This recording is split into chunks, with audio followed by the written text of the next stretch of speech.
മൈസൂരു ബംഗളൂരു ഹൈവേയിൽ KSRTC bus അപകടത്തിൽപ്പെട്ട 2 മരണം.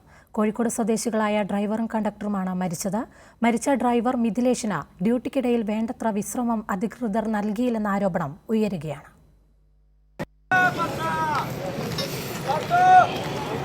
കോഴിക്കോട് നിന്ന് മാനന്തവാടി കുട്ടവഴി രാത്രി 9:30 ബംഗളൂരുവിലേക്ക് യാത്ര തിരിച്ച കെ.എസ്.ആർ.ടി.സി സൂപ്പർ ഡീലക്സ് ബസ്സാണ് അപകടത്തിൽപ്പെട്ടത്.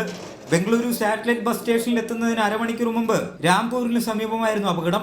രാവിലെ 6:30 ഉണ്ടായ വലിയ അപകടത്തിൽ കെ.എസ്.ആർ.ടി.സി ബസ്സിലെ ഡ്രൈവർക്കും കണ്ടക്ടർക്കും ജീവൻ നഷ്ടപ്പെട്ടു.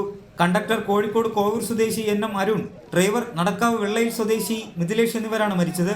ഇവരുടെ ബന്ധുക്കൾ ബംഗളൂരുവിലേക്ക് തിരിച്ചിട്ടുണ്ട്. അപകടത്തിൽ നിരവധി പേർക്ക് പരിക്കേറ്റു.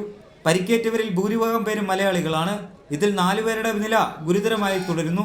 ജീവനക്കാർക്ക് വേണ്ടത്ര വിശ്രമം അനുവദിക്കാതെ ദീർഘദൂര ഡ്യൂട്ടി വീണ്ടും നൽകിയെന്ന ആരോപണം നിലനിൽക്കുന്നുണ്ട്.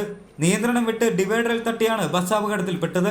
കെ.എസ്.ആർ.ടി.സി വകുപ്പ് തല അന്വേഷണം അപകടത്തെ സംബന്ധിച്ച് ആരംഭിച്ചിട്ടുണ്ട്. കൈരളി ന്യൂസ്, കോഴിക്കോട്.